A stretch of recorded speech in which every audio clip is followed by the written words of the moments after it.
પર્યુષણ પર્વમાં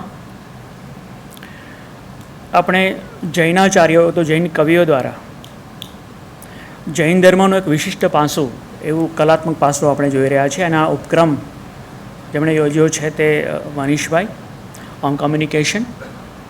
મારી સમક્ષ મારા ગુરુજનો, મિત્રો, વડીલો બેઠા છે તે આપ સર્વ. આદરણીય પિંકીબેન, આપ સર્વને વંદન સાથે હું મારી વાત શરૂ કરું છું. મજાની વાત એ છે કે મારા ભાગે જે કૃતિ આવી તે મને ખૂબ ગમતી કૃતિ છે. આ કૃતિનું નામ છે શૃંગાર મંજરી અને બીજું એક નામ છે શીલવતી ચરિત્ર રાસ.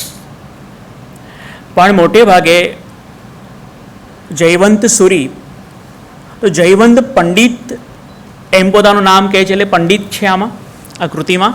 અને બીજું એ શીલવતી ચરિત્ર અથવા રાસ કહેવાને બદલે શૃંગાર મંજરી કહે છે.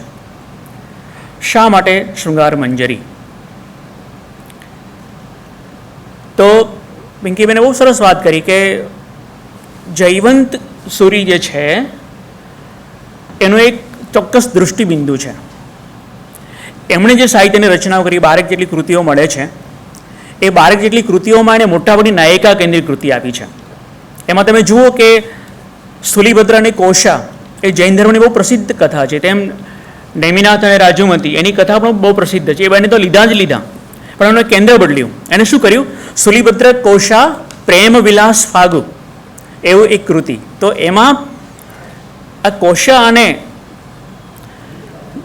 સ્થુલીભદ્ર એનો પ્રેમ કેન્દ્રમાં રાખ્યો છે. બીજી વાત એ પણ છે કે નેમિનાથ અને રાજુમતી છે, રાજીમતી, તો એમાં એણે 12 માસ પસંદ કર્યો છે, 12 માસનું સ્વરૂપ, 12 માસાનું. તો એ 12 માસ નિમિત્તે જે બંને વચ્ચેનો પ્રેમ છે તે એમણે સારી રીતે મૂકી આપ્યો છે. અને એથી પણ વિશેષ વાત તમને કહું કે શીલવતી ચરિત્ર, એ શીલવતી ચરિત્રની પ્રથમ ગુજરાતી કથા તે જયવંત સુરી આપે છે. આ સંસ્કૃત અને પ્રાકૃતનું બહુ પ્રસિદ્ધ એવું લોકકથાનું તત્વ છે જે ગુજરાતીમાં પહેલી વાર લાવવાનું. શીલવતી એ નાયિકા કેન્દ્રિત કૃતિ છે, પણ એ શીલવતી એ જૈન પ્રસિદ્ધ એવી કોઈ સાધ્વી કે સતી નથી. એ જ રીતે ઋષિદત્તા જે છે એ પણ જૈન ધર્મનું બહુ પ્રસિદ્ધ એવું કથાનક નથી. એટલે આ બધું જોતા મને એવું બહુ સ્પષ્ટપણે લાગ્યું કે જયવંત સુરી એ ભલે જૈનાચાર્ય હોય પણ એ પ્રકાંડ પંડિત છે અને એ સંપ્રદાયમાં રહીને પણ પોતાની કવિત્વ શક્તિ બહુ સારી રીતે મૂકી આપે છે. અને મેં એ શૃંગાર મંજરીમાં વારંવાર અનુભવ્યું છે. બહુ મોટી કૃતિ છે. એ 2423 કડીમાં છે, 51 ઢાળમાં છે, 1558માંની રચના કરવામાં આવી છે. એમાં કેન્દ્રમાં તો શીલવતી નાયિકાનું શિયળ, એનો સંયમ, એનું શીલ અને ચાતુરી છે. પણ આ નિમિત્તે જયવંત સુરીએ કેટલી બધી બાબતો મૂકી આપી છે. એમાં નારી પ્રશંસા છે, નારી નિંદા છે, સજ્જન વર્ણન છે, દુર્જન નિંદા છે. સાથે સાથે એમાં આખી 16મી જે ઢાળ છે એ બહુ દીર્ઘ છે, 114 પંક્તિમાં, અને એ આખી વસંત વર્ણનની છે. સર, મને બહુ ગમ્યું કે વસંત વિલાસ જે 84 કડીનું કાવ્ય છે એની સાથે આની તુલના કરવા જેવી છે. આ આખી કૃતિ એમાં નાયક અને નાયિકા શીલવતી અને અજીત સેન એ બહુ ઓછા આવે, પણ કેટલા બધા યુવાન અને યુવતીઓ એ વસંતને માણે છે. એનું અદ્ભુત વર્ણન છે. એવું વાત કરવાનું છે, એની સદૃષ્ટાંત વાત કરવાનો છું. તો વિદ્યાર્થીઓએ આ બંને વસંત વિલાસ અને આની 16મી ઢાળ એ બંનેની તુલના કરવા જેવી છે. અદ્ભુત. આપણે તરત વાંચતા તરત જ વસંત વિલાસ સામે રહે એ પ્રકારની આખી સ્વતંત્ર રચના બની શકે એવી કૃતિ. તો મારે એ વાત કરી કે વસંત નિમિત્તે ઋતુ વર્ણન પણ આવે છે. એ રીતે સંદેશ કાવ્ય પણ અહીંયા છે. અજીત સેન એ રાજા સાથે, હરિધર્મન સાથે પ્રધાન હોવાના નાતે યુદ્ધમાં ગયો છે અને ત્યાંથી પોતાની પત્ની શીલવતીને પત્ર પાઠવે છે અને શીલવતી એને પ્રતિપત્ર પાઠવે છે. તો એ સંદેશ કાવ્યની એક વાત છે. આપણે ત્યાં સંસ્કૃતમાં એક અદ્ભુત કૃતિ છે, એનું નામ છે ચૌર પંચાશિકા. એમાં 50 પદ્યમાં કેટલીક સમસ્યાઓ છે, પ્રહેલિકાઓ છે. પ્રહેલિકાનું આખું કેટલી બધી પ્રહેલિકા, એના કેટલા બધા પ્રકારો પણ અહીંયા આપવામાં આવ્યા છે. આ કવિને સંસ્કૃત સાહિત્યનું જ્ઞાન છે, જે એને કાવ્ય પ્રકાશ પર ટીકા કરી એના આધારે આપણને ખબર પડે તો સંસ્કૃતનું જ્ઞાન છે. ઉપરાંત શકુન શાસ્ત્ર એનું પણ પુષ્કળ જ્ઞાન છે. તો મારે તમને એ કહેવું છે કે આપણે જૈનાચાર્ય હોવાના નાતે આને ક્યાંક ખૂણામાં ધકેલી મૂકીએ. સૌથી પહેલાં હું શૃંગાર મંજરી વિશે મારી ભૂમિકા બાંધીશ. અહીંયા કેટલા બધા મુક્ત એવા શૃંગારના વર્ણનો છે, પણ હું ચોક્કસ કહીશ કે જૈનાચાર્ય હોવાને કારણે સંયોગ શૃંગાર કરતાં વિયોગ શૃંગાર બહુ જ પ્રબળ છે. એ પણ નોંધવા જેવું છે કે શૃંગાર મંજરી એક કથાશ્રયી કાવ્ય છે, જેને રાસ કહીએ છીએ. તો રાસ પ્રકારની કૃતિ છે, એટલે એમાં એક કથા છે. પણ આ કવિને જેટલું કથા કહેવામાં રસ છે, એના કરતાં વધારે રસ તો મનોભાવ, એમ કહ્યું ને, મનોભાવ ઉપસાવવામાં, ક્યાંક કોઈ દુઃખ થયું છે અથવા તો ક્યાંક કંઈ ચેહ પામ્યા છે, તો એ ઉપસાવવામાં બહુ વધારે રસ છે. એટલે એ પાત્રના મનમાં જઈને, અને ખાસ કરીને તમારું નિરીક્ષણ મને ગમ્યું કે એ નારી કેન્દ્રી મનોભાવ બહુ સારી રીતે મૂકી આપ્યા છે. અહીંયા અજીત સેન એ ભલે નાયક હોય, પણ નાયક તરીકે આપણને બહુ હીણો લાગે એ પ્રકારનો એ છે. પણ શીલવતીને ઘણી બધી બાબતોમાં એ ચતુર છે, એ શકુન શાસ્ત્ર જાણે છે, ઉપરાંત એ પશુ પક્ષીની બોલી પણ જાણે છે. હવે પ્રધાન તો છે અજીત સેન, પણ ઘણી બધી રીતે શીલવતીએ એને મદદ કરી. એ પણ હું જ્યારે કથા વસ્તુ કરીશ ત્યારે હું વાત કરવાનો છું. પણ કહેવું છે એ મારે કે શૃંગારને ઉપસાવવામાં અથવા તો મનોભાવ ઉપસાવવામાં જયવંત સૂર્યે ખૂબ શ્રમ લીધો છે.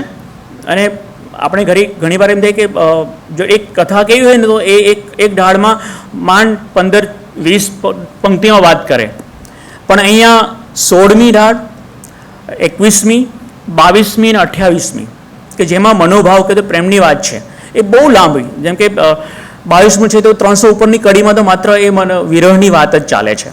તો વિશેષ ભાવ એ આમાં છે. હું જે ભૂમિકા બાંધતો હતો એ મારે એ કહેવાનું છે કે મધ્યકાલીન સાહિત્યને અથવા જૈનાચાર્યોને આપણે પરંપરામાં સંપ્રદાયમાં નહીં બાંધી દેવા જોઈએ. જયવંત સૂર્ય જેવા કેટલાક જે તેજસ્વી કવિઓ છે, એની ઊંચાઈ જેટલી હોય કે આપણે અત્યારે એવું લાગે કે ભાઈ જૈન સાધુ થઈને આ પ્રકારનું શૃંગારિક વર્ણન કેમ કરે છે. તો શૃંગારસ મારો એ રસનો વિષય છે. એટલે મેં જોયું છે કે શૃંગાર એ જીવનનો એક પ્રબળ એવો ભાવ રતિ એને સુંદરતમ રીતે પ્રગટ કરતી કલામાં એ લાવતી આખી બહુ તેજસ્વી એવી આખી શાખા છે સમગ્ર વિશ્વમાં. તો જેને શૃંગારસ સેવ્યો છે એની એક ઊંચાઈ આવી જતી હોય છે. ભારતમાં કેટલા બધા એવા સુભાષિત સંગ્રહો છે જેના વિશે બહુ ઓછી વાત થઈ છે. એક વજ્જાલક કરીને અપભ્રંશમાં છે, પ્રાકૃતમાં ગાથા સપ્તસતી છે, આર્યા સપ્તસતી છે, અમૃત શતક છે, શૃંગાર શતક છે, કાલિદાસના નામે આવતી કેટલી બધી ઋતુ સંહારથી માંડીને કેટલી બધી કૃતિઓ એવી છે કે જેમાં શૃંગારનું બિલકુલ સુંદર એવું અદ્ભુત વર્ણન થયેલું છે. ચૌર પંચાસિકા પણ ખરી. તો બીજી વાત એ પણ કહ્યું કે આપણે કામશાસ્ત્ર એક બહુ અલગથી વિદ્યાશાખા છે. 14 પ્રકારની વિદ્યા કે એમાં કામશાસ્ત્ર એક છે. અને જૈનાચાર્ય, આપણને આશ્ચર્ય થાય કે નર્મદાચાર્ય નામના જૈનાચાર્ય છે, એમણે કોકશાસ્ત્ર નામનો આખો કામશાસ્ત્રનો ગ્રંથ ગુજરાતીમાં લખ્યો છે અને સારાભાઈ નવાબે એ પ્રકાશિત પણ કર્યો છે. તો જૈનાચાર્યો કે અલગ ઘટના કે મોટી ઘટના છે કે રતિશાસ્ત્રનું પુસ્તક, કામશાસ્ત્રનું પુસ્તક પણ નર્મદાચાર્ય આપણને આપ્યું છે. તો હું જ્યારે આ બધા ફલકમાં જ્યારે શૃંગાર મંજરીને જોઉં છું અને એમાં જે શૃંગાર, વિપ્રલમ શૃંગાર અને સ્વયં શૃંગારનું જે નિરૂપણ જયવંત સૂર્યએ કર્યું છે, તો મને લાગે કે એની ઊંચાઈ જુદી છે અને કવિત્વ શક્તિ તો ભરપૂર છે આ કવિમાં. આ બધી વાત પાછળથી હું ઉદાહરણ સાથે કરવાનો છું. પહેલાં હું આનું કથાનક તમને કહી દઉં. કથા શરૂ થાય છે સરસ્વતી વંદનાથી, પછી ગુરુ વંદનાથી અને પછી કાવ્યના મહિમાથી. અને તરત જ જયવંત સૂરી એ નંદન નગરી, તેના રાજા હરિધર્મની વાત કરે છે, એ નગર વર્ણન કરે છે. એમાં એક શ્રેષ્ઠી છે જેનું નામ છે રત્નાકર. એની પત્ની તે સ્ત્રી છે, એ અને સંતાન નથી. એટલે કવિ નિસંતાન હોવાની કે પુત્ર હોવાની વાત કરે છે અને પછી અજીતબલા દેવીની કૃપાથી આ રત્નાકરને એક પુત્ર જન્મે છે જેનું નામ અજીતસેન રાખવામાં આવ્યું છે. અજીતસેન આ કથાનો નાયક છે, આ રાસનો નાયક છે. હવે અજીતસેન યુવાન થયો છે, બહુ ઝડપથી જાય, આમાં આ કવિ બહુ રોકાતા નથી, એ ફટાફટ તરત જ યુવાન થઈ જાય છે આ નાયક આપણો, અને લગ્નને લાયક એવી અવસ્થાએ પહોંચે છે.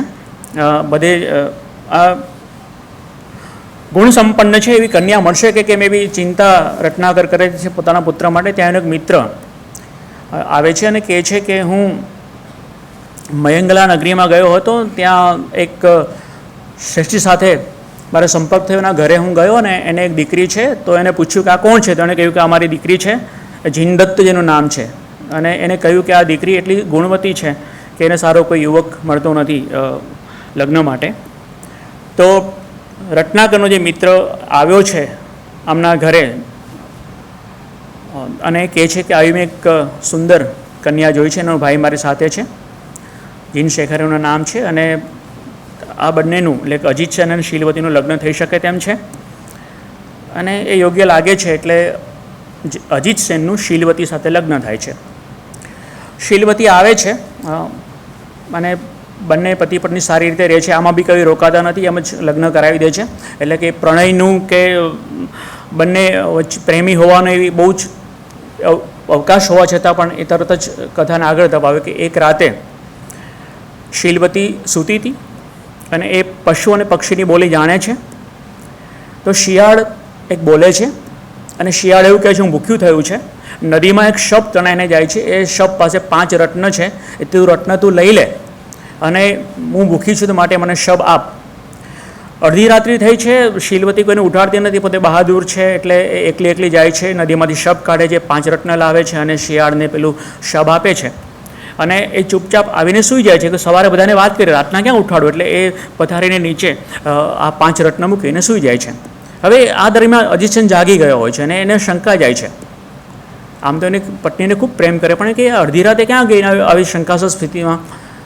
અને સવારે શીલવતી કંઈ વાત કરે, ચોખવટ કરે, પહેલાં તો એણે એના પિતાને કહી દીધું હોય કે આ મારી પત્ની જે છે એના માટે મને પ્રેમ છે પણ શંકા પણ છે, એટલે આવી શંકાશીલ પત્ની મારે ઘરમાં રાખવી નથી, માટે એના પિતાને વળાવી દો. એટલે એને રત્નાકર અજીતસેનના પિતા એમ કે ઠીક છે તું સાચું કહે છે. એટલે કૃત્રિમ એવો સંદેશો આપે કે ભાઈ તારે શીલવતીને કે તારા ઘરેથી સંદેશો આવ્યો, તારે ત્યાં જવાનું છે, માટે તને મૂકી આવો. એટલે રથ જોડીને શીલવતીને રત્નાકર લઈ જાય છે. આમાં બહુ ઝડપથી, એટલે આમાં રત્નાકર કંઈ પૂછતો નથી કે અજીતસેન પોતાની પત્નીને પ્રેમ કરે પણ પૂછતો નથી કે કેમ આમ શું થયું, કે ચોખવટ કર્યા વગર એમ જ એના ઘરે મૂકવાની વાત કરે છે. આમ તો કહેતા પણ નથી બાપ અને દીકરો કે ભાઈ તને તારા ઘરે મૂકી આવવાની છે કારણ કે અમને શંકા કહી છે, પણ એમ જ બહાનું કરીને એને લઈ જાય છે અને રથ આગળ જાય છે. એક નદી આવે છે, નદીમાં રત્નાકર એમ કહે છે કે ભાઈ નદીમાં રથ જઈ શકે એમ નથી, આપણે ચાલીને જવું પડશે. તો પોતાની પુત્રવધૂને એમ કે શીલવતીને કે તારે આ જે તારા ઉપાન છે એટલે કે તારા જે પગરખાં છે ઉતારી નાખ પછી નદીમાં ચાલ. પણ શીલવતી માનતી નથી, પગરખાં પહેરીને નદી પાર કરે છે. તો રત્નાકરને લાગે ખરેખર મારી પુત્રવધૂ છે તે અવળચંડી છે, હું જેમ કહું તે કરતી નથી. તો પછી આગળ જતાં એક યોદ્ધો મળે છે. તો યોદ્ધો આમ યુદ્ધમાંથી આવતો લોહીલુહાણ છે, એટલે રત્નાકર વખાણ કરે કે કેટલો સુભટ્ટ છે અને શૂરવીર છે. તો એના વિરુદ્ધમાં શીલવતી એમ કહે છે તો કાયર છે. આ શંકા દૃઢ થાય કે મારી પુત્રવધૂ બરાબર નથી, મારો દીકરો બરાબર જ કહે છે. એમ જતાં આગળ જતાં એક મંદિર આવે છે અને રત્નાકર પોતાની પુત્રવધૂને કહે છે કે આ તો પવિત્ર મંદિર છે. તો શીલવતી એમ કહે છે એ મંદિર નથી, એ તો બેકાર વસ્તુ છે. તો ફરી વાર એમ થાય કે આ આખી પત્ની જે અજીતસેનની છે એ બરાબર નથી. એમ આગળ જાય છે. હજી એક નગર આવે છે, આ નગર કેટલું સુંદર નગર છે. તો કે આ નગર નથી એવું શીલવતી કહે છે. અને આગળ એક નેસડો આવે છે કે આ નેસડો કહેવાય, પણ ના નેસડો જે છે એ જ આપણા માટે એક વિરામ સ્થાન છે. અને ખરેખર એ નેસડામાં એને આગતા સ્વાગતા થાય છે. અને પછી આગળ જતાં એક વડ આવે છે. તો વડની નીચે રથ છોડવામાં આવે છે અને તડકો છે એટલે રત્નાકર એ પોતે વડલાની નીચે બેઠો અને શીલવતી છે એ વડલાની બહાર તડકામાં બેઠી છે. તો એને થાય કે આ ખરેખર આ તે કેવી સ્ત્રી છે એવું થાય છે. અને એ આરામ કરતા હોય છે ત્યાં એક કાગડો બોલે છે અને કાગડો એવું કહે છે, જે શીલવતી જાણે, કારણ કે શીલવતી પશુ અને પક્ષીની ભાષા જાણતી હોય છે. તો કાગડો એવું કહે છે કે આ વડલો છે ને નીચે 10 કોડી એવા રત્નો રાખેલા છે, ખોદીને બહાર કાઢવા જેવા છે આવી છે, કારણ કે શંકા ગઈ છે, હું કંઈ ચોખવટ કરું તો એ પહેલાં તો મને અહીંયા મોકલી દેવામાં આવી છે. એટલે એ કાગડાની સાથે સંવાદ કરે છે. કાગડા તું સાચું કહે છે, તમે પક્ષીઓ સાચા હોવ છો, તમારી વાત તો જાણું છું, પણ હવે મારે એ આ ધન ખોદવું નથી, કેમ કે આમથી બી મારા પર બહુ શંકા કરવામાં આવી છે, એટલે ધન નથી ખોદવું. તો રત્નાકર સાંભળે છે અને કહે છે કે શું વાત છે. તો એણે કહ્યું કે હું અહીંયા ધન દાટેલું છે વડલાની નીચે, પણ મારે નથી, કારણ કે મને તો આ પ્રકારનું આડ લગાડવામાં આવી રહ્યું છે. તો રત્નાકર કે ઠીક છે, આ જોવું તો ખરી, પરીક્ષા તો કરું, મળશે તો ઠીક છે, નહીં તો કંઈ નહીં. એટલે એ નગરમાંથી લોખંડના સાધનો મગાવી અને એ ધન ખોદે છે અને ખરેખર ધન નીકળે છે.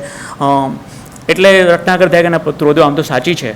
અને પછી એમ કે હવે તારા પિયરમાં નથી જાઉં, આપણે ઘરે પાછા જઈએ. તો કે ભાઈ હવે તમે લોકો મને તો ઘરમાંથી આ રીતના હળદૂત થયેલી છું અને મને ગમશે નહીં. તો કે ના, હું બરાબર તમને રાખીશું. અને પાછો પોતાના નગરમાં રત્નાકર લઈ આવે છે. અને ત્યારે રત્નાકર પૂછે કે ભાઈ મેં તને પાણીમાં વળે જોડા કાઢવાનું કહ્યું તો કેમ તે જોડા પહેર્યા. તો દરેક પછી ચોખવટ કરે છે કે ભાઈ આપણે નદીમાં જઈએ ને, નદીમાં કાંટા કાંકરા હોય અને એ જો વાગે, આપણે ખબર નહીં અજાણી નદી છે, એટલે માટે હું જોડા સાથે હું નદી પાર કરી. તો પેલી એને ચોખવટ કરી. બીજી ચોખવટ કે બે લોકો યોદ્ધો આવતો હતો, મેં એને બહાદુર કહ્યું ને કાયર કેમ કહ્યો. તો કે યોદ્ધાને મેં બરાબર જોયો, એના છાતી પર કોઈ નિશાન થયેલા હતા, પાછળના ભાગે નિશાન થયેલા, ભાગીને આવતો હતો, એટલે મેં કાયર કહ્યો. અને પછી એમ કહ્યું કે નગરને તેમ કેમ કહ્યું રહેવા લાયક નથી. કે જે નગરમાં આપણે કોઈ ઓળખીતું ન હોય એ નગર રહેવા લાયક શા માટે કહેવાય, એ તો ભેંકાર જ કહેવાય. અને એ પેલા મંદિર, તો કે મંદિરમાં તો મંદિર જે અવાવરું હતું અને ત્યાં પેલા વીટ અને ચેટ ને ધુતારાનો એ વાસ કરે છે, માટે મંદિરને મેં આવું પૂજ્ય ગણ્યુંને પણ ત્યાજ્ય કહ્યું છે. અને એ રીતે નગરમાં કોઈ હતું ને એટલે અમને નેસડો એટલા માટે કે ત્યાં મારા મામા રહેતા હતા અને એ મામાએ આપણને આપણી આગતા સગતા પણ કરી અને સારું ભોજન પણ આપ્યું, આરામ પણ આપણે કરાવ્યો. તો એ જ ખરું આપણા માટે છે. તો રત્નાકરને થાય કે ના, ખરેખર મારી જે પુત્ર વધુ છે એ તો ગુણિયલ છે, એને કારણે આટલું ધન પણ મને મળ્યું છે, પશુ પક્ષીની ભાષા જાણે છે, ચતુર છે. અને એમ એ પોતાના ઘરમાં લાવે ત્યારે અજીતસન ગુસ્સે થાય કે મેં તને ના પાડી હતી, તમે કેમ પાછા લઈ આવ્યા. અને પછી રત્નાકર પોતાના પુત્રને બધું સમજાવે છે અને કે જો તારે પથારી જો, એની નીચે 5 રત્નો પડ્યા છે અને રત્નો નીકળે છે. અને પછી પતિ પત્ની વચ્ચે બહુ ઉદ્વેગ થયો છે શીલવતીના બધાને કારણે, કારણ કે ધનને કારણે લોકો પાછા લાવ્યા, એને કારણે માન્યા, બાકી માનત નહીં. પણ તોય એને પોતાના પતિ માટે પ્રેમ છે, એટલે બંને જણા અજીતસેન અને શીલવતી એ પતિ પત્ની તરીકે સારી રીતે રહે છે અને સારી રીતે દિવસો પસાર થાય છે. અને એમાં આખી જે 16મી ઢાળ છે વસંતનું વર્ણન, એ વસંત વર્ણન અદ્ભુત છે. એમાં શીલવતી અને અજીતસેન તો ઓછા સંલગ્ન થાય, પણ બધા લોકો આપણે ત્યાં મદનોત્સવ ઉજવાતો હતો એ પ્રાચીન કાળમાં, એની આખી બહુ સરસ વાત, એ જે વસંત વિલાસના પ્રકારનું છે, કેટલાક દૃષ્ટાંત પછીથી આપવાનો છું હું. તો એ રીતે સારા દિવસો પસાર થાય છે. રત્નાકરનું અવસાન થાય છે એટલે પછી શીલવતી એમ કહે છે કે તમે રાજકારણમાં ભાગ લો અને તમે રાજાના પ્રિય થઈને રહો. તો એ રીતના અજીતસેન છે રાજ દરબારમાં જવાનું કરે છે. રાજ દરબારમાં રાજા હરિધર્મન એની પાસે 499 પ્રધાન છે, અને 500મો પ્રધાન જોઈતો હતો. એને માટે કેટલીક સમસ્યાઓ યોજે છે. તો પહેલી વાર એવું પૂછે છે કે ભાઈ હાથીનું વજન કરવું તો કઈ રીતના કરવું, એવા બધા પ્રધાનોને પોતે પૂછે છે રાજસભામાં. તો અજીતસેન પોતાની બુદ્ધિ નથી દોડાવતો, એ પોતાની પત્ની શીલવતીને પૂછે કે ભાઈ હાથીનું વજન કરવું હોય તો જે શીલવતી છે એને કહે છે કે હાથીને મોટી આપણે હોડીમાં બેસાડવાનો, પછી હોડીને લઈ જવાનું, તો પાણી જ્યાં સુધી પહોંચ્યું છે ત્યાં એને આંકી લેવાનું અને પછી હાથીને ઉતારીને એટલા પથ્થરો નાખતા જવાના, અને જ્યાં સુધી પેલે હાથી બેઠો તો વજન થયેલું એટલે સુધી પાણી આવે ત્યાં સુધી પથ્થરા નાખવાના, અને પછી એ પથ્થરનું વજન કરવાનું, એટલે હાથીનું વજન થઈ ગયું. એટલે રાજાને આ રીતના શીલવતી કહેલું, અજીતસેન કહે છે, રાજા ખુશ થાય કે બહુ બુદ્ધિશાળી છે. પછી એવું પણ કહે કે રાજાની એટલે મારી છાતી પર કોઈ પ્રહાર કરે તો મારે શું સજા કરવી. તો આ વાત ફરીવાર અજીતસેન પોતાની પત્નીને પૂછે છે કે રાજાએ આવું કહ્યું છે તો શું કરવાનું. ત્યારે શીલવતી કહે છે કે રાજાની છાતી પર તો કોણ પ્રહાર કરી શકે, કાં પોતાની પ્રેમમાં મત્ત એવી પોતાની પત્ની પાદ પ્રહાર કરે અથવા તો નાનકડું બાળક તો એને તો પ્રેમ કરવાનો કહ્યો છે, એને કે સજા કરવાની ના હોય. અને શીલવતીએ કહેલી આ વાત અજીતસેન રાજાને કે રાજા ખુશ થાય છે. પછી એનો 500મો પ્રધાન બનાવે છે અને એ રીતના અજીતસેને શીલવતીને કારણે રાજ્યસભામાં પ્રધાનનું પદ મળે છે. અને એ દરમિયાન એક માણસ આવે, સાર્થવા આવે છે, એને એક સમસ્યા હોય છે કે રાજા પાસે ન્યાય માગે છે કે એક ધુતારો છે, એ ધુતારો ને મેં કહ્યું કે કમોસમ એક કેરી આવેલી. મેં કહ્યું કે ભાઈ મેં તો કેરી જોઈ કે અત્યારે આ ઋતુમાં કેરી ના હોય, પણ મેં જોઈ છે ત્યારે ધુતારો કે ના એવું ના હોય, એ કેરી ક્યાં છે? તો એને સ્થળ આપ્યું કે આ છે. તો કે એક કેરી હોય જ નહીં. ધુતારો એવું કહે છે જો હશે તો તારા 2 હાથમાં આવે તું લઈ જજે, ન હોય તો મારા 2 હાથમાં આવે તે હું લઈ લઈશ. અને આ ધુતારો જે છે તે કેરી ખરેખર હતી, પણ એ કેરી રાતમાં જઈને પાડી લે. સવારે જ્યારે બંને જણ જાય ક્યાં બતાવો મને કેરી, ત્યારે કેરી હતી જ નહીં, કારણ કે ધુતારાએ લઈ લીધી. અને હવે આ જે વેપારી છે તે હારી ગયો છે. અને આ ધૂર્તની એટલા માટે કે જે વેપારીની પત્ની સુંદર હતી એને પામવા માગે છે, એટલે 2 હાથથીને પકડવા માગે છે. અને આખી આ સમસ્યા એ રાજા સમક્ષ છે, મને ન્યાય આપો. તો રાજા પોતાના પ્રધાનોને પૂછે છે કે આનું કઈ રીતે ન્યાય કરીશું. તો એ વાત ફરીવાર અજીતસેન પોતાની પત્નીને પૂછે છે ઘરે જઈને કે આનું શું કરી શકાય. ત્યારે શીલવતી એને ઉપાય બતાવે છે કે એક કામ કરો, જે પેલી પત્ની છે ને વેપારીને, એને તમે મેળા ઉપર રાખો અને પછી નિસરણી આપો. અને પેલો ધુતારાને કહી જાઓ તારે મારી પત્ની જોઈ તો લઈ આવ, પણ એ પહેલાં 2 હાથથી જ્યારે આમ નિસરણી પકડે છે ત્યારે એને કહેવા કહું, તે એવું કહ્યું કે 2 હાથમાં જે આવે તે તારું, તો નિસરણી તારી, અને એ રીતે પોતાની પત્નીનો બચાવ થશે. તો આવી સરસ ચાતુર્ય પણ આ કથામાં છે. એમ સારી રીતે દિવસો પસાર થતા હતા. ખૂબ બંને વચ્ચે ખૂબ પ્રેમ, બહુ સરસ સંયોગ શૃંગાર બહુ દીર્ઘ રીતે આવે છે 21મી ઢાળમાં. અને ત્યાં શીલવતી શીલવાન છે, એટલે એણે પોતાના પ્રિયતમને કહ્યું કે જો હું મારા પ્રેમની નિશાની રૂપે તમને કમળ આપું છું, કમળ કદી મુરઝાશે નહીં, હું માત્ર ને માત્ર તમને પ્રેમ કરું છું, માટે એ કમળ હંમેશા તાજું રહેશે. એ કમળ આપ્યું હોય છે એણે. અને આ દરમિયાન રાજાએ પ્રધાનોને એવું કહ્યું કે આપણે બાજુમાં યુદ્ધ કરવા જવાનું છે, ત્યાં જવાનું છે. એટલે રાજા યુદ્ધ કરવા માટે નીકળે, એટલે સ્વાભાવિક રીતે અજીતસેનને પણ જવું પડે છે. અને એ વખતે વિપ્રલમ શૃંગાર, બહુ સુંદર એ વિપ્રલમ શૃંગાર, બહુ દીર્ઘ 200-300 કડીમાં એક એનો બંને વચ્ચે પતિ પત્ની વચ્ચેનો સંવાદ છે. છતાં પણ એને જવું જ પડે છે. તો આ અજીતસેન જ્યારે યુદ્ધમાં ગયો હોય ત્યારે એવી જગ્યાએ છે જ્યાં પાણી નથી, નદી નથી, અને તોય એનું કમળ તો તાજું છે. એટલે રાજાએ એને પૂછ્યું કે ભાઈ તારું કમળ કેમ હજી તાજું છે? તો અજીતસેન કહે છે કે મારી પત્ની છે શીલવતી છે, એના શીલને કારણે મારું કમળ તાજું રહે છે. તો આ વાત રાજાને માનવામાં ન આવે કે આ જમાનામાં આવી કોઈ પત્ની હોય કે જે એક જ પુરુષને પ્રેમ કરતી હોય, આપણે એની પરીક્ષા કરવી જોઈએ. અને એ વાત પોતાના બીજા પ્રધાનોને કરે છે. તો 4 પ્રધાનો એમ છે કે આ વાત ખોટી છે, બિલકુલ આવું ના હોય. બરાબર, તો ભોળો છે ને ભોળવાઈ ગયો, બાકી કદી સ્ત્રી કોઈ એક પુરુષને પ્રેમ કરતી નથી. એમ કરીને આ જે 4 પ્રધાનો છે એમાંથી એ પાતાળ સુંદરીની વાત કરે. આ આખી આડકથા છે પાતાળ સુંદરીની. તો એક વિશાળ નગરી આખી કથા ચાલે, આડકથા છે પણ બહુ દીર્ઘ છે. એક વિશાળ નગરી છે. એ વિશાળ નગરીમાં જૈન સેનાનો રાજા છે. એને એમ થયું કે મારી ઘણી રાણી છે, પણ એવી એક મારી રાણી હોવી જોઈએ માત્ર અને માત્ર મને પ્રેમ કરે. એટલે એક નાનકડી બાળકી હતી ત્યારે તેને ભોંયરામાં એક ઉછેરી, અને એ મોટી થઈ ત્યારે સાથે લગ્ન કર્યા, અને એને ભોંયરામાં જ રાખી, બિલકુલ કોઈ પુરુષનો કદી સંસર્ગ ન થાય. તો એ રીતે એ ભોગ ભોગવતો હતો.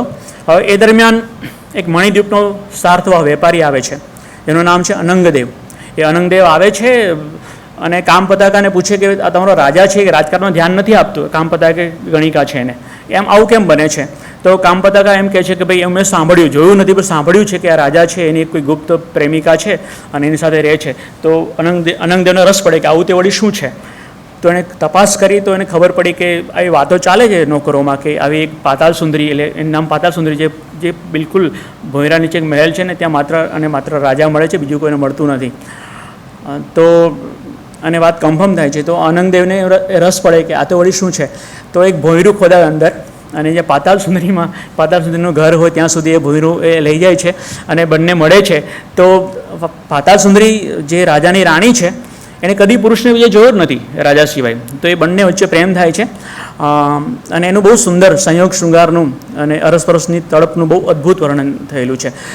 શીલવતી અને અજીતસેન કરતાં આ અનંગદેવ, આડકથામાં આવતો અનંગદેવ અને પાતાળ સુંદરી, એ બંનેના સંયોગ અને વિયોગના બહુ સુંદર ચિત્રો આ કવિએ મૂક્યા છે. બહુ દીર્ઘ છે, એટલે બહુ રસિક કથા છે. ભોંયરું ખોદવું ના ને તેને બધું. તો નિયમિત મળતા હોય છે ત્યારે પાતાળ સુંદરી એમ કહે છે, રાજાને ખબર નથી, કારણ કે રાજા તો બહાર હોય ત્યારે બધું આવું ચાલતું હોય છે અને ભોંયરું અંદર છે કોઈને ખબર જ નથી.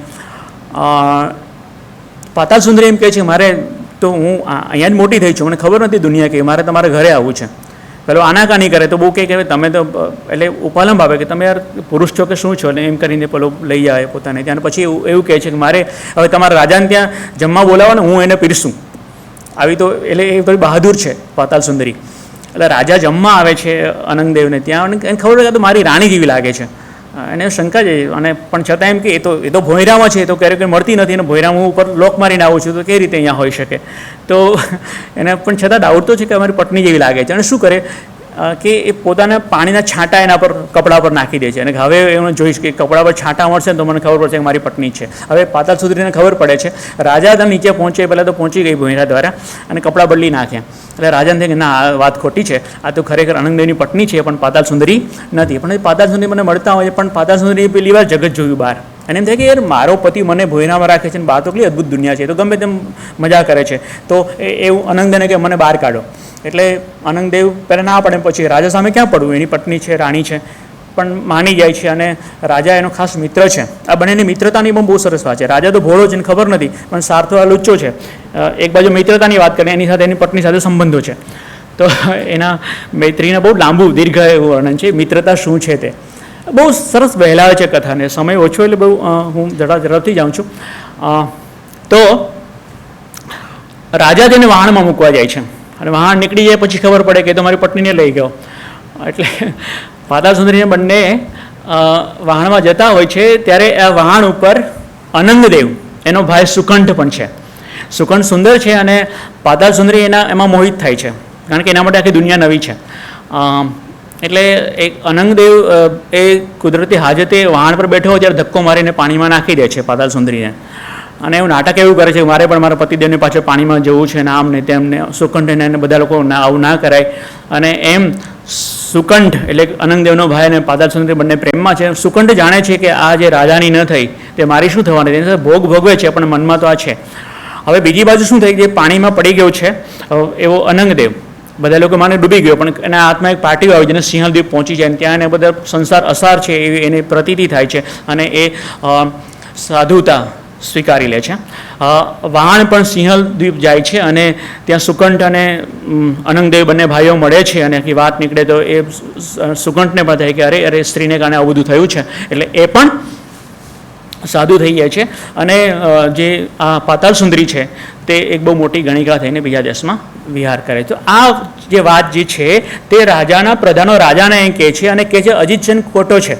એણે પેલું કમળ જે મળ્યું છે શીલ, તો શીલ જેવી કે વસ્તુ છે જ નહીં, સ્ત્રી કોઈની થઈ નથી ને થવાની નથી, એ સ્ત્રી નિંદાની બધી વાતો આવે છે.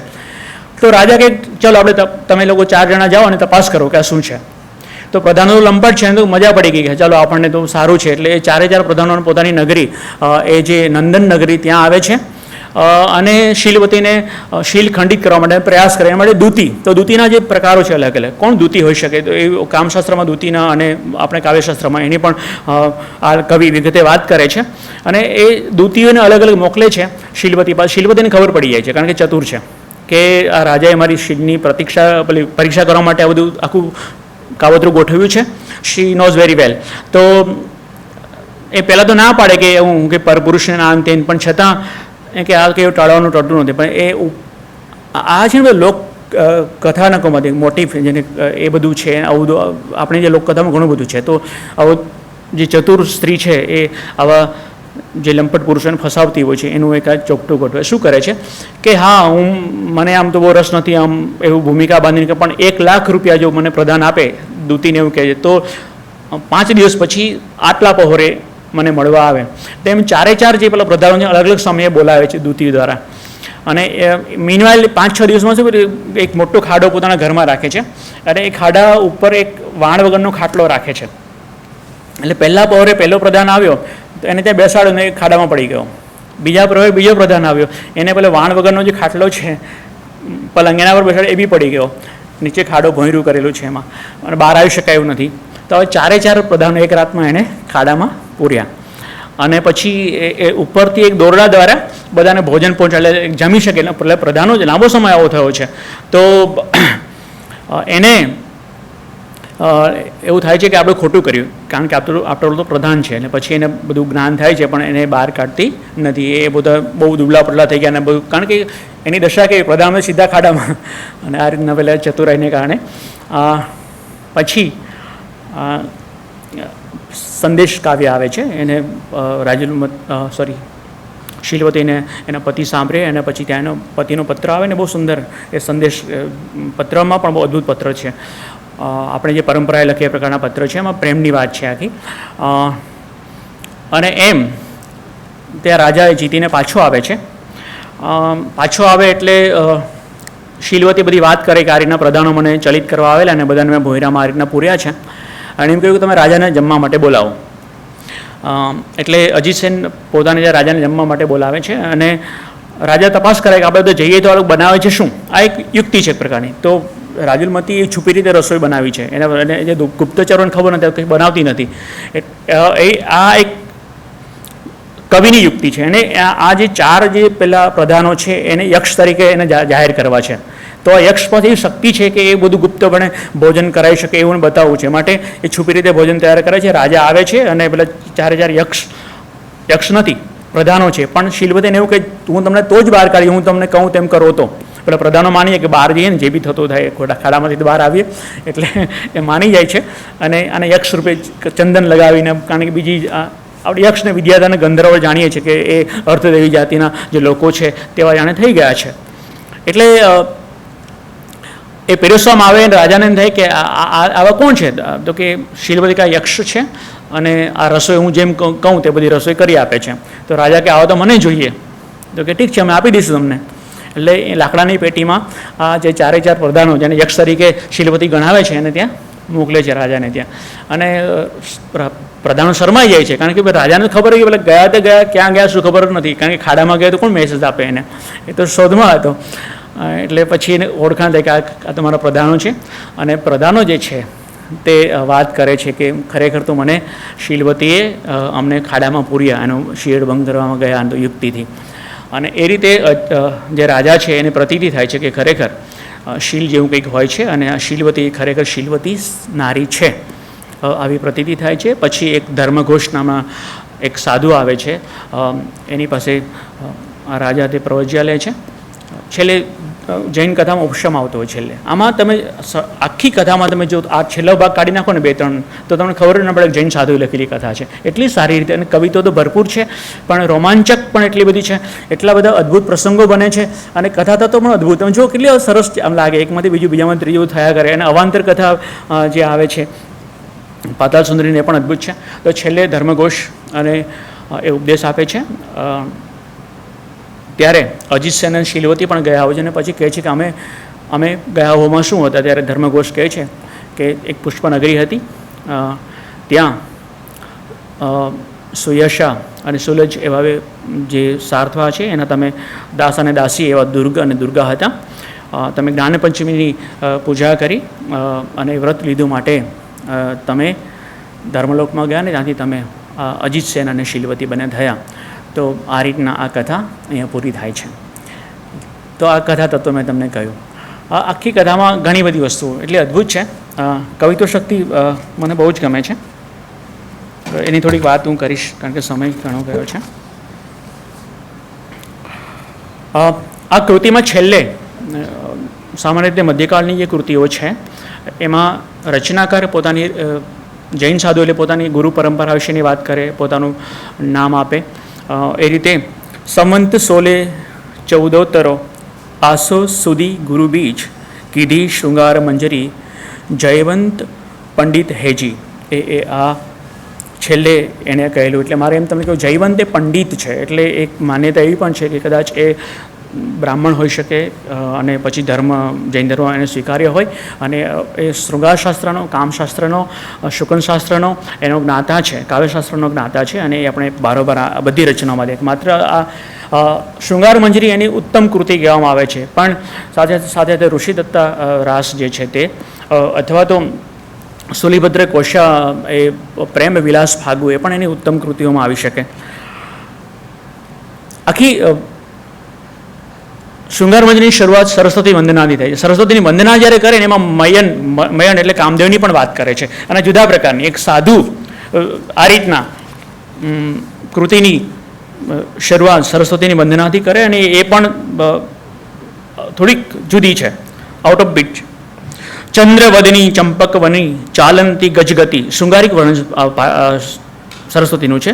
મયણ રાય મંદિર જીસીય પય પ્રણમુ સરસ્વતી સોવીન ચૂડી કરી ધરી ઉર્વરી નવસર હાર ખલકતી સોવીન મેખલા પઈ ઝાંઝર ઝમકાર વેણી દંડ પ્રચંડ એ જીશુ શેષ ભુયંગ અંગ અનંગ અભંગનું નાગ સુરંગ સુભંગ પીન પયોધર ભારભર કટીલ તટી જીણ ઉલ્લંક વિકસિત પંકજ નયનલા ધણુએ જીસીઓ ભ્રુવંક. તો આ કોઈ એક સામાન્ય નાયિકાનું વર્ણન કરતા હોય એટલે મને તરત જ કાલિદાસને પાર્વતી કુમાર સંભવની યાદ આવે. એ રીતનું દેવીનું પણ એમણે નાયિકાના રૂપે વર્ણન કર્યું છે. હા, જે 16મી ઢાળ આખી જે વસંત વિલાસ જેવી છે એની વાત હું કરવાનો છું. આમાં પણ જેમ વસંત વિલાસમાં આંતરપ્રાસ છે, એમાં અહીંયા પણ છે. કમલ સિંહાસન નિર્મલ અમલ શશી શ્રી છત્ર ચંચલ ગતિ મલયાનલ મયગલ અતિ વિચિત્ર કોકિલ કલરવ બંદી નંદી અલી પરિવારી મયન રાય રહ્યું કાનીની માનીની મદ સંહાર કામિની જનસેવા ગહી ગહી કુસુમ બાણ અતિ દારૂણ કરી ગ્રહી આગલીથી આવ્યા વસંત પ્રધાન પૂઠી થકી રાજ પંચબાણ ચંપક તનુ કર કિશલય બિશલય દલ ભુજનેત્ર અલી કુલ કજ્જલ અંજન જનમન રંજન ચિત્ત ગૌરી જંબીર પયોધર અધર પ્રવાલી સાર બસંત રૂપ એ કામિની કામિની તિલક શૃંગાર. આ આખી અહીં શરૂઆત થાય છે. એમાં વસંત એ કામદેવનો મિત્ર છે, એટલે કામદેવ આવે તે પહેલાં વસંત આવી ગયો છે ને વસંતના કામદેવના પંચ બાણ છે, એ બાણથી એ જન અને મન ઉપર કામિની ઉપર પણ એ પોતાનો પ્રભાવ મૂકે છે, એની વાત છે. મુક્ત શૃંગાર છે. આમાં થોડું સમજાય એવું છે. બહુ મેં જે લીધી છે કાવ્ય પંક્તિઓ એમાં તરત ભાર વગર, આમ તો જૂની ગુજરાતી છે, 16મી સદીની ગુજરાતી છે એટલે ઘણીવાર આપણને નથી સમજાવતું, પણ આ વર્ણનો એ પ્રકારના છે કે એ આપણને તરત પામી શકાય એમ છે. વસંત માસી પંથી જન કામિની વાટ જોઈ ઊભી ગજગામિની. વસંત માસમાં જે પંથ એટલે જે પથિક છે, પથિકનું શૃંગાર સાહિત્યમાં બહુ મહત્વ છે. ખાલી ગાથા સપ્તશતીમાં તો કેટલા બધા પથિક લોકોની વાત છે. આપણે સુભાષિત સાહિત્યમાં પણ પથિક, એક પથિક ગામમાં એવું, એક પથિક વરસાદ આવતા ગામમાં એવું રડ્યો કે હવે લોકોએ ગામમાં કોઈ પણ પથિકને આશરો આપવાનું બંધ કરી દીધું. એટલે કે વરસાદ એટલે વસંત અને વર્ષા એ બંને પ્રિયજનને યાદ, અને પથિક તો જેની પ્રિયતમા ક્યાંક છે એ બધી પ્રોષિત પથિક છે. એટલે એ વર્ષા ઋતુ આવવાને કારણે પોતાની પ્રિયતમાને એટલી બધી યાદ કરી કે હવે ગામમાં આવું કોઈ પણ પ્રેમી હોય ને આવવાનું બંધ કરી દો, અહીંયા આશરો આપવો નથી. તો કેટલી બધી સુંદર પંક્તિઓ આપણા સુભાષિત સાહિત્યમાં છે. ગાથા સપ્તશતીમાં પણ કેટલી બધી અદ્ભુત આવી પંક્તિઓ છે, આપણે તરત યાદ આવે. કમલ વસંત માસી પંથી જન કામિની વાટ જોઈ ઊભી ગજગામિની યૌવન ચંચલ જાય જીમ દામિની બરસની પરી વહી નહીં વૈરણી નામિની. ચંચલ જે છે એ તો દામિની જેવું છે, વીજળી જેવું તરત પસાર થઈ જાય છે. વરસની પરી વૈરણી યામિની, અને યામિની રાત્રિ પણ વેરી જેવી છે. અગુર પયોધર સફલીય નવવહુની પરી વહેલી બોલઈ નવભઈ કાંપતી રહી રહી પ્રિયુ મુખ મેલી નન નન અલી રવિ વારતી આવી મલય સમીર. આમાં પ્રતિકો પણ છે. એક કાચી કુંવારી એવી એક વેલ છે, ભમરાને ના પાડે, એ દ્વારા પણ એક સંયોગ શૃંગારની વાત કે એવી એક નવ યુવતી છે, એ ના પાડતી રહે એને પણ એના પ્રિયતમે એને છોડીને એ પ્રકારનું. દી આલિંગન વેલી સીવું હેવી સીવું આણી ધીર ભ્રમરલું કોઈ બહુ કહ્યું ચાંપઈ તેણી ભારી કાચી કલી કાંપઈ પીડવું નવબાલા ચાંપઈ રીતુ વસંત એણી પરી વ્યાપયું. એમ ઘણું બધું સુંદર વર્ણન છે. બિલકુલ મુક્ત શૃંગાર, ઉઘાડો શૃંગાર તમે કહો તે પણ છે. એક દુઃખ કર પીડન કેરું ઉપરી વલી બંધન નવેરું. પયોધર માટે વાત છે. જે સન્મર્દન કરે પ્રીતમ એની પીડા. અને તો મારે તમને કહેવું છું કે આપણે આ જે એક જૈનાચાર્ય છે, વિરક્ત મુનિ છે, એ આ બધું કેમ વર્ણન કરે. તો મેં તમને કહ્યું કે જે રસિક અને જે ઉત્તમ કવિ છે એની ઊંચાઈ જ ઘણી બધી હોય છે કે એના માટે માત્ર કેવળ રસ એ એના કેન્દ્રમાં છે. અને આ આપણા કવિ છે એને તો નાયિકાઓના મનને બહુ સારી રીતે જાણ્યા છે. એટલે મેં તમને કહ્યું કે એ ઋષિદત્તા હોય કે કોશા હોય કે રાજુમતી હોય કે શીલવતી હોય, એ નારી મનના ભાવ સારી રીતે લીધા છે. અને કવિત્વમાં એ આ ઘણીવાર એમ થાય કે જેમ કે ભામિની વિલાસ કાવ્ય છે જગન્નાથનું, એમાં શૃંગાર છે પણ એ શૃંગાર બહુ જ જળ લાગે આપણને, પણ એની સાપેક્ષમાં તમે અમૃષત તમે જુઓ તો એ સંયમિત શૃંગાર છે. તો અહીંયા પણ આ શૃંગાર સંયમિત પણ છે. એક દુઃખ કર પીડન કેરું, ઉપરી વલી બંધન ન વેરું, જુજીવું તેણી મુખી સામલા, તુહી પયોધર ન મહેલી આમલા. આને કારણે જે પયોધર છે પોતાને આમલતા નથી મૂકતા. કમલ મૃણાલ સકોમલ ભુજ દલ અતિ પ્રલંબ, મોહી યુવજન પંડવા પાશ તણા પ્રતિબિંબ, ધન ધન તે અપરાધીએ ચાપી થણવો વિશાલી, બાંધઈ પ્રિયુને પાશી સગુણ સહનઈ બહાર. જેણે પોતાના પ્રીતમમાં બાથમાં લીધો છે અને એના પયોધર ચંપાયા છે તે જ ખરું સુખ ભોગવે છે. મયણ મંદિર નાભી રસાલી, મયણ મંદિર એ શ્રીના જનનાંગ માટે વપરાતો શબ્દ છે. નાભી રસાલી તેની તીઉણ ચીપઈ બાલી, જવ પયોધર સિંહ ચાપઈ ગાઢી તબ હોઈ અતિ થાઈ ટાઢું. જ્યારે પ્રીતમ આલિંગન કરે છે ત્યારે જે ચિત્ત ઠંડુ થતું હોય છે, ચિત્તને શાતા વળતી હોય છે. પાતળડી કટિલંકી યવંકી નયનની ભાવી, નિતંબ થલી અતિ પહુલીય ત્રિવલી સહિજ સ્વભાવી, ચિત્ત ચમકાવઈ ચાલતી જગન પયોધર ભારી, જંગ જીસિકેલી કોમલ રંભ મનાવી હારી. રંભા જેવું એનું રૂપ છે, એ ચાલે છે ત્યારે એનું શરીર એક લંકમાં ચાલે છે. એવા બધા કેટલા બધા વર્ણનો આ કવિ આપે છે. વિયોગ શૃંગારની પણ વાત કરું. અજીત સેન જે છે એ પોતાની પ્રિયતમાને યાદ કરે છે, કારણ કે એનાથી દૂર જવાનું છે. નવરંગી નવ યૌવની સરસ સકોમલ દેહ, કિમ સંડા ઈસી ગૌરડી સુંદરી નવલ સનેહી. એ સુંદરી મારાથી કેમ ભૂલાશે. વીણ ધુઆ વીણ લાકડે વીણ અગ્નિ દહી દેહી, ધુવાડાઓ નથી, લાકડા નથી અને અગ્નિ વગરનો મારો દેહ બાળે છે. વિરહ દાવાનલ પ્રગટ્યું નવી ઉહાલઈ તેહ, દોહિલ્યું ત્યજતા સચલ રસ અધર રસ કિમ છંડાઈ, નવ યૌવનની ગોરી છાંડતા હૈયું ફાટે કાંઈ. મારું હૈયું ફાટી જાય છે એ મારી પ્રિયતમાનો અધર રસને એને બધું એને છોડું છું તો. દેવી તે કાં સરજિયા વહાલા વિછોયા છે, પગી પગી વિરહી આવટે પંજર હોઈ દે. વિરહ શા માટે સર્જ્યો કે મારા પગે પગે એ મને મારું પિંજર બને છે, મને અવરોધ બને છે. અને આગળ એ એવું કહે છે કે આના કરતાં મને હું મરી કેમ ન જાઉં, વરી જંપાવું કૂપમાં, હું કૂવામાં પડી જાઉં. પ્રાણ ત્રીજું વિખ ખાઈ, ઝેર ખાઈને મરી જાઉં. વિરહ તણા દુઃખ દોહિલા સાલ સમાન ખમાઈ, એ ખમાતા નથી મારાથી. મરણ દહ્યું એક વારનું પગી પગી વિરહે દંતી.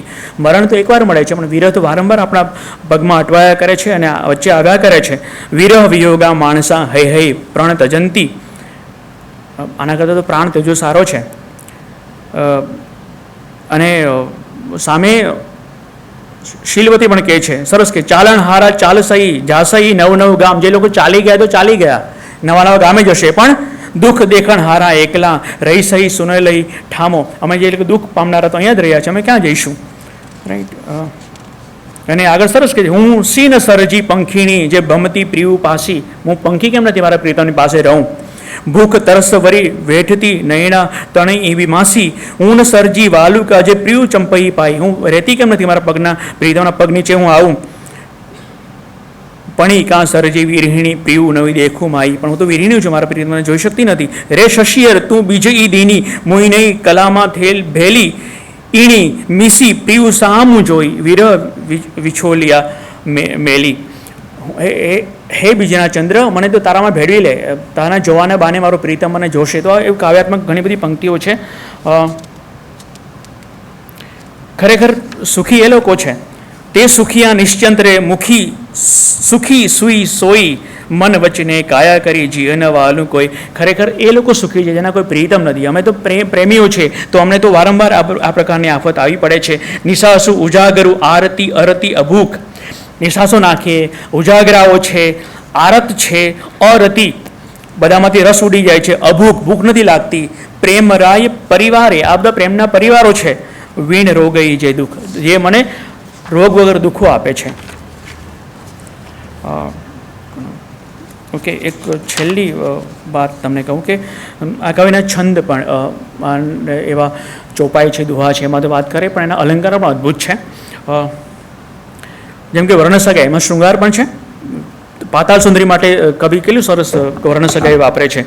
કરી કંકણ કંચુ કસણી કંચણ કંતી રસાલ કોકિલ કંઠી કમલ મુખી કદલી દલ સુકુમાલ કુટિલ કેશ કેસરી કટી. તમે સમજાયું છે બધામાં. કુટિલ કેશ કેસરી કટી કૂચ ભરી કુંભ કઠોર કામ કરાલી કામિની કેસર કપુરહો રોલ કવ્વ કહા કવિ કામિની કેલી હરિ કલ કેલી કતુહલ કેસર કુસુમ અહી વસઈ કલ કેલી ગોરી ગાહ્ય ગીયર ગોરસ ગયવર ગોટ્ટ ગમતી ગુણવંત ગોઠડી પુણ્ય તણા એ મોટ્ટ ગુણી ગહી ગહીતી ગજગતી ગોરી ગોરા ગાલ બોલંતી ગુલતી ગલી ગુરુથોર થણહાર ચંદ્રમુખી ચંપાવતી ચતુર ચમકઈ ચાલી ચંદન ચોલી ચિર સીરી ચંચલ આંખ અણિયાલી.